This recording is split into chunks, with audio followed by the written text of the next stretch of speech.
Hello and welcome to the AskDrBen podcast. I'm your host, Ben Johnson. As a holistic-minded physician, I've spent the last 20 years looking outside the box and conducting research to find the true causes of skin conditions and other diseases. And while the focus of my work has been on aesthetic medicine and unlocking the secrets to reversing skin damage, this podcast will also include many other exciting revelations pertaining to you and your family's health and well-being. So let's get started. Hey everyone, welcome back to another episode of AskDrBen. I am your host, Ben Johnson. I am happy to be joining you today. The subject matter today is one that I decided to do because I was triggered by a comment out in the webosphere about it's fall, it's peel season. So I decided I should do an episode on, well, I kind of want to call it winterizing your skin, but it's really just adjusting your skin protocols to the new changes in our weather patterns for, this part of the world anyway. As you know, it gets colder, it gets a little more wet, and then it can result a little bit later on in your skin getting dried out. So I thought I would kind of go over what do we need to do to recover from all the sunshine that you hopefully got during the summer months. And then how do we proceed into these months with the best strategies so that we address what is oftentimes dry skin and heal the damage from any excess sun that you may have gotten. So let's just jump right in on this concept of fall is the peel season. Now, if many of you that are listening are estheticians, I think, and a lot of consumers as well, but I don't want to offend anyone when I say I don't believe that there's ever a good time to do a chemical peel.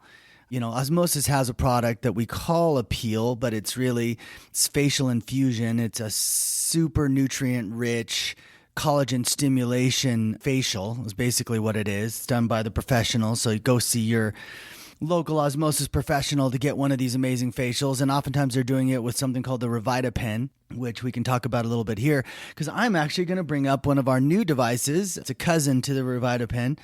And we'll talk about that. I just thought maybe we should add that.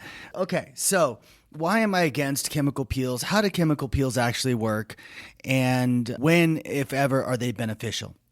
So the first thing I object to is the concept that our skin is building up in its dead skin cells, and that's why it feels dry or rough. And that, to me, is just a rarity. It's very rare that anyone's skin would actually have excess layers of stratum corneum. Remember, your skin is working 24/7 for 100 plus years of your life, and it is not making very many mistakes. I would argue it really never makes a mistake.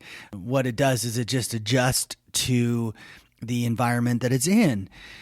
So that means that there is no excess stratum corneum. Now, sometimes what I think people are identifying is a slowing of the turnover of the skin. So, the average healthy adult skin has a 30-day turnover cycle, meaning it takes about 30 days for the epidermis to complete its renovation efforts.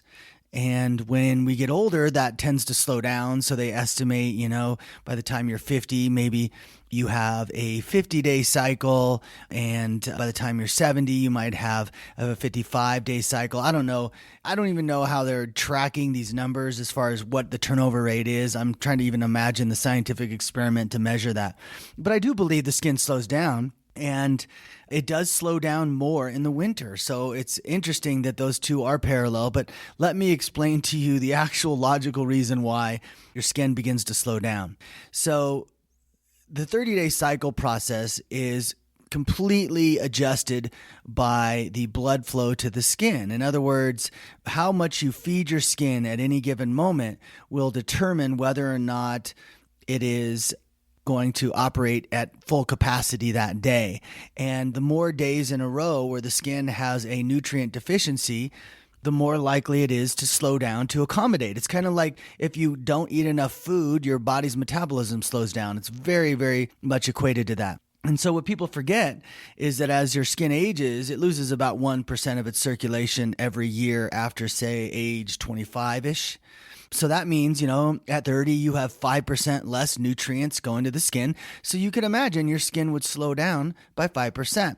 By the time you're 50, you have 25% fewer nutrients going down to the skin. So that's a pretty significant slowdown of the skin. Now, how does that appear? Well, your skin might appear a little more rough. It might appear a little more dull, but it's really hard to tell exactly. There's not a big difference between cells that have been sitting around an extra week, because ultimately that's what we're talking about. When we say slowed skin turnover at age 50, we're talking about going from 30 days to 37 or 38 days in your cycle. That's not that big a deal. Yes, it's always great to feed your skin, and the osmosis philosophy is absolutely to increase the circulation as close as we can back to its original healthy 100% blood flow state. But don't overly compensate for that slowed turnover concept, which is a big one. Like, it was a major aspect of the selling pitches that were done over the last 30 years. Oh, you've got to come in, your turnover. We got to speed your turnover back up. And what they don't tell you, and what they should tell you, is that by peeling your skin in a facial, you actually do speed your skin up quite rapidly. You might even be faster than 30 days because your skin looks at the damage to the barrier as an emergency. So you might even get a 20-day cycle turnover rate after a harsh chemical peel. But it slows right back down because nothing in that peel itself did anything to increase circulation. So this idea that you need a peel to speed the turnover rate in the winter time is false. Now, the other reason they talk about doing peels in the winter, of course, is because it really shouldn't do them in the summer. It's a much higher risk of post-inflammatory hyperpigmentation, PIH, which just means that you've created wounds in your skin, and when you go in the sun, in order to protect you from hurting those wounds further, your skin will make brown patches, melanin clouds, if you will, above the wounds, and we call this PIH. So there's less chance of that in the winter, and I think for that reason, the winter time is oftentimes another argument for peel season. But let's just remind ourselves what we're saying when we're saying a chemical peel. A chemical peel, traditionally, it's going to be something like alpha hydroxy acid. So it might be a lactic or a glycolic acid peel. It could be a beta hydroxy acid known as salicylic acid peel. It could be a TCA peel. Or if you're really going crazy, you're getting something like a phenol peel, which is, melt your skin to the bone kind of peel. So yeah, each of these peels have a different level of depth to them. Typically, AHA peels and the BHA peel, the sal peel, all of them are going to be shallow to medium depth. And that all depends on how acidic the formula is, because you can have a peel down with a pH down near 1, and that will definitely burn deeper and more aggressively than a peel with a pH in the 3s. And so different companies adjust their peel mixes to change these pHs for aggressiveness. And I don't want to leave off Jesner's peel. Jesner's peel is a combo peel as well, pretty common. So those are the peels. And then there's the green peel. There's another name for it. I used to actually offer that with my last skincare company, a version of it anyway. And that is also traumatic. So all these peels are burning the skin. And yes, it still boggles the mind when you say that out loud, doesn't it? Yes, I want to make myself younger, so I'm going to go burn my skin. It's just not a logical process. Acids in general do cause DNA damage. So they create a long-term burn. They also cause what we call DEJ damage. So that's the dermal epidermal junction. That's that layer that is basically situated between your epidermal layers, your very surface layers, and your dermal layers, where the critical collagen matrix lies that has so much to do with your wrinkle formation. So a lot of estheticians and physicians believe that if you burn the skin, you will replace that epidermis, and therefore it will be healthier and younger. And, it just isn't true. Like, when your skin is rushed to replace itself, first of all, it's not creating a healthy barrier. It is creating a short-term temporary barrier. It will get to healthy barrier as long as you don't keep exfoliating yourself. We're going to get to exfoliation here in a second. It can't get to a healthy barrier if you keep peeling the barrier off with acids or wiping off the lipids with alcohol toners. But yeah, so that peel, I can tell you where there is a definite positive with a chemical peel. And that is you come in from summer, you have these wounds on your skin, and you just have to own this stuff, right? You got to know that years and years of sun exposure will lead to wounds in the skin that don't heal. And so you go into summer, and what ends up happening is by the end of summer, you've accumulated more wounds on those wounds that haven't been able to heal. The skin begins to trigger what is effectively the post-inflammatory hyperpigmentation, or the PIH. But the other way to describe that, it could be an age spot. It could be, brown spots on your face. Sometimes people will affectionately call them freckles. There is a very distinct difference between freckles and age spots. Freckles are, in fact, genetically programmed increases in melanin production that are not related to damage. But again, they can certainly get bigger in the sun, so they're not immune to becoming darker and larger in the sun. But age spots are distinctly different. Age spots are literally protecting your wounds. And so when you come out of summer, you've got more of those age spots, and they are unsightly, of course. So you want to get rid of them, and you think, a quick chemical peel will do that. And there is some truth to that. Like, it is true. So how does that work? How does a chemical peel help an age spot? Well, let me tell you first and foremost, it does not help an age spot. It hurts the age spot, because the age spot is a wound, and you've just burned your face again and created more wounding.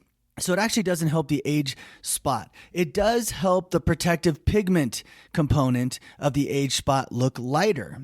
And all you're really doing there is you're removing at a very fast pace a bunch of stained epidermal cells, okay? So those surface cells become stained with melanin. That's why they look brown in a certain region.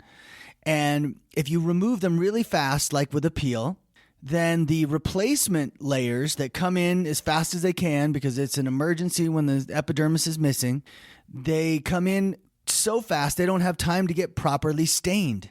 So even though the melanocyte is still producing melanin and is hoping at a normal pace it would create the age spot back on your face again, by burning it off quickly, you end up seeing less staining. Now, does that last? No, that doesn't last. And if you were to do that in the summer, the age spot would come back pretty quick.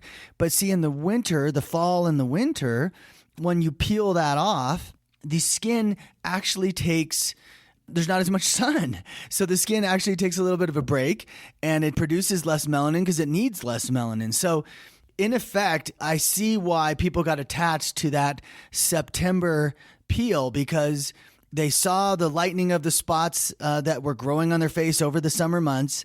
They peel them off, and they don't come back nearly as densely or as quickly, because typically they're not seeing a lot of sun after August. But just know that the age spot wound got worse. It did not help in any way treat the source of the problem, which is what osmosis is all about. So I'm not a big fan of peel season. I think that the fastest way to get your spots to healthy is to use Osmosis Rescue and potentially also Osmosis Catalyst AC11. And what you're doing with those is you're healing the wound that's at the DEJ. So what's happening with most lighteners where you're like, oh, well, this is working a lot longer than 3 months, Dr. Johnson. How's that possible? Well, what's happening in that case is you're either, one, poisoning the melanocyte, which I highly advise against. And the two ingredients that do that the most are hydroquinone and retinoic acid. So they poison the melanocytes in your skin, which ultimately will lead your skin to being less capable of producing melanin in the future. And of course, they also cause DNA damage to the skin. So they create permanent changes and permanent damage that are negative, but they can be an effective lightener. And so I get why you might be drawn to that. Now, the other group, the other category is tyrosinase inhibitors. This is a more common category. There's a whole host of those. And then there's a host of what are called receptor blockers. So there's things that interfere with certain melanocyte receptors, and they reduce melanin activation because they block the hormones that trigger melanin. So all of those can be used. I use a combination of those in a product we have called Enlighten. And now if you're Googling it or wondering, oh, I didn't know they had something, a tyrosinase inhibitor product, I had taken it off the market for a little while, made some improvements to it, and we'll be launching it here, if the lab information is correct, sometime before the end of the year. But here's the explanation of why other lighteners work longer than 3 months. And the explanation is they have exfoliants in them. And so I've seen this strategy, and I appreciate, especially when it comes to liver spots. Liver spots are so hard to treat. And I have a Regenerate supplement coming out that's designed for those, coming soon.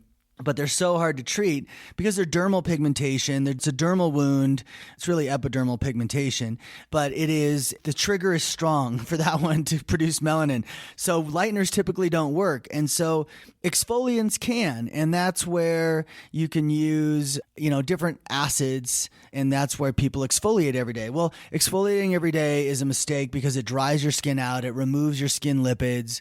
It is not a benefit to the skin. It sun sensitizes you because it also removes some of the reflective barrier of the skin.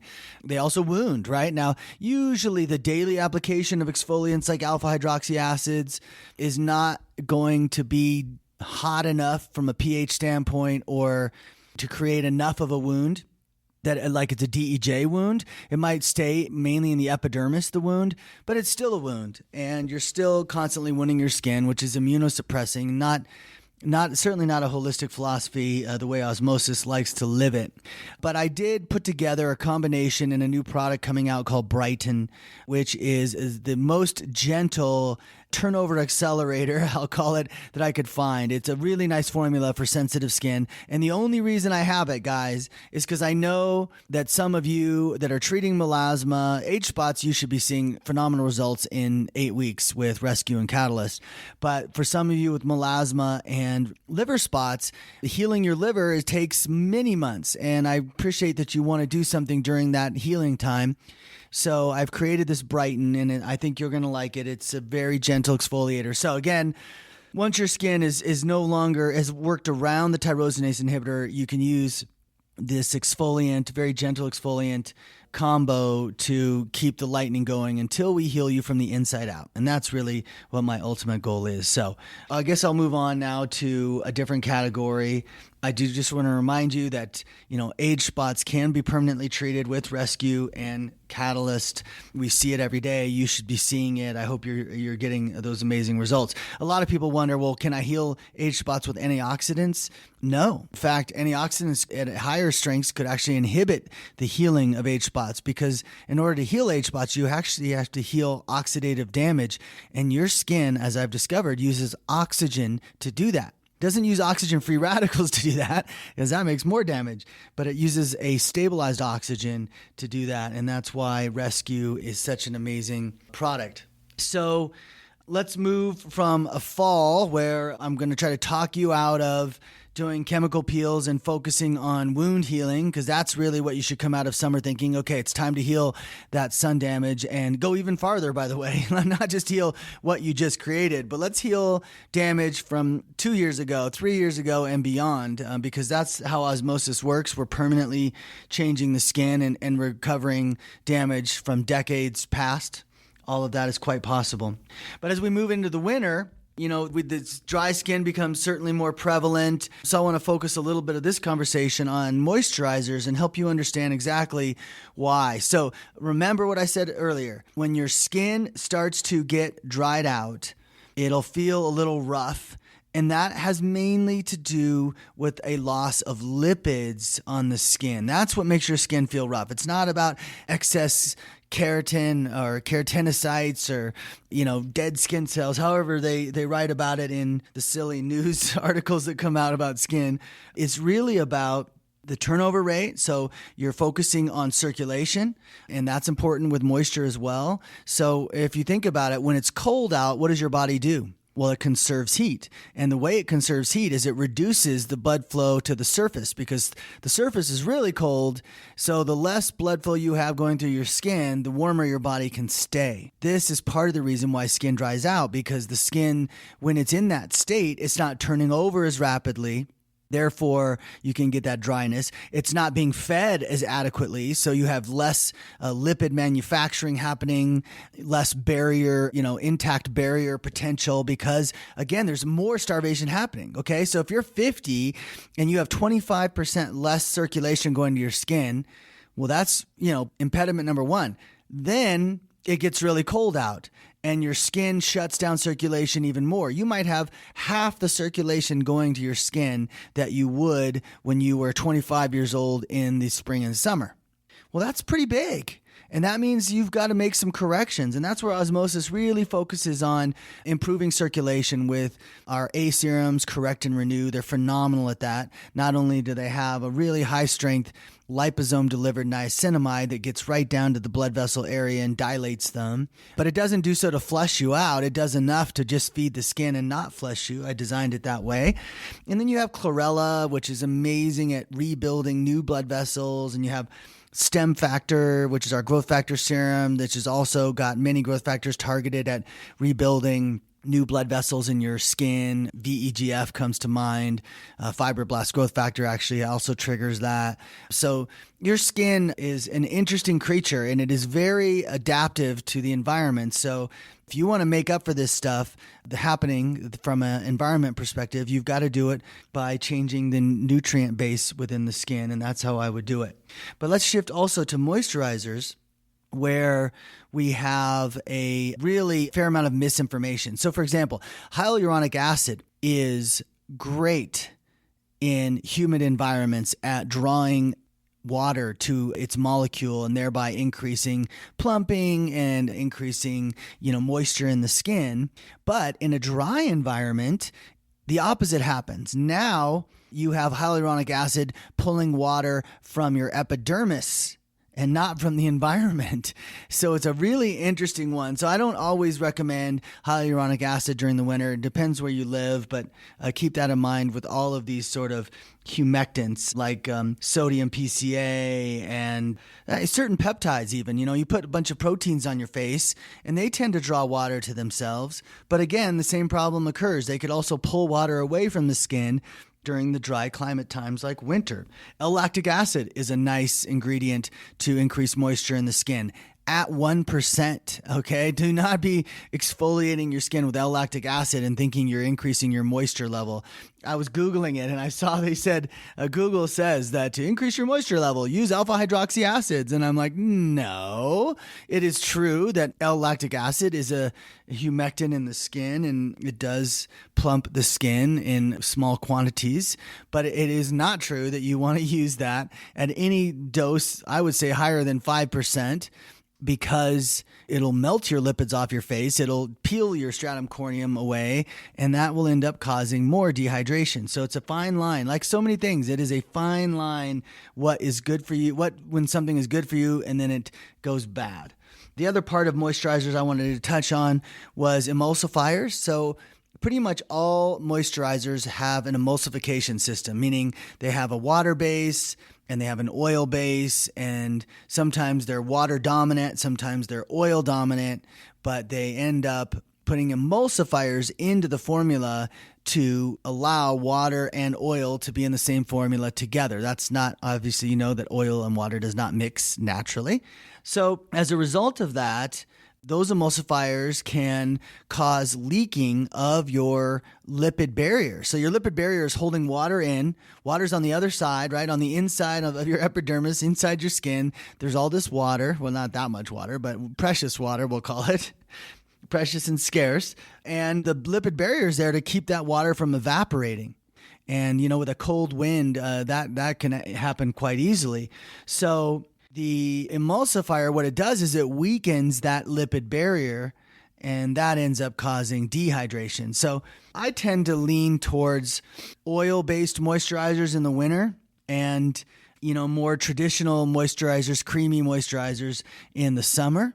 So in our category, for example, Enrich is an oil-heavy moisturizer, and I emphasize the word heavy. It's not going to be for everybody. And remember, I don't even subscribe to moisturizers myself because my A serums keep my lipid barrier intact. And so I rarely experience dry skin because my skin's well fed, it's turning over properly, and all of those good things. So one of my favorite barrier lipids are actually phosphatidylcholine, which is the material we use to make our liposomes, because it sits nicely on the skin. It has a UVB protection effect. It has a moisture protection effect, and it's non-occlusive.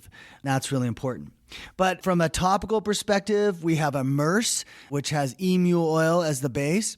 That has tremendous healing properties. That's a really nice moisturizer to take into the winter months. And then we have Nourish, our organic avocado facial oil, which we also treat with frequencies to enhance the benefits of that product. And that's very well received and I think is really nice during the winter months as well. Where you want to be cautious, though, is if you're using Correct or Renew or Replenish or Clarify, these are my liposome delivered serums, you don't want to mix them with Nourish or Immerse. You want to put those Nourish and Immerse on after those have settled. And the reason why is because the liposome piece, the part that makes the ingredients penetrate 6 times better, that can be influenced if other lipids get in the way. So I like to put the liposome delivered serums on first. Lastly, I will bring up vitamin D and remind you that you hopefully got a ton of great vitamin D while you were in your summer activities.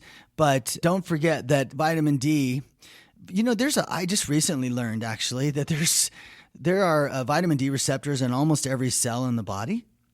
That vitamin D is one of the leading rejuvenation hormones in the body. And this is why people are always like, Ben, what do you mean going in the sun makes your skin younger?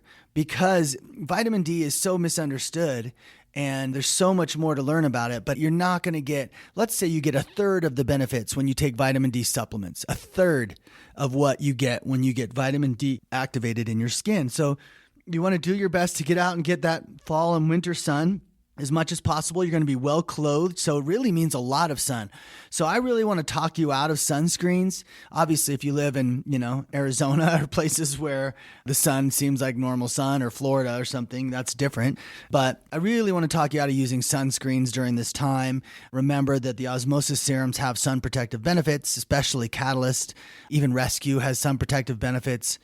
And for that reason, you want to allow the vitamin D to be activated in you. You want to think about getting vitamin D as much as possible. And I promise you, it will make you younger in so many aspects in your body, and healthier, of course, because it reduces cancers. Like, I don't know, there's probably 20 cancers that it's known to improve when your vitamin D levels are at proper levels.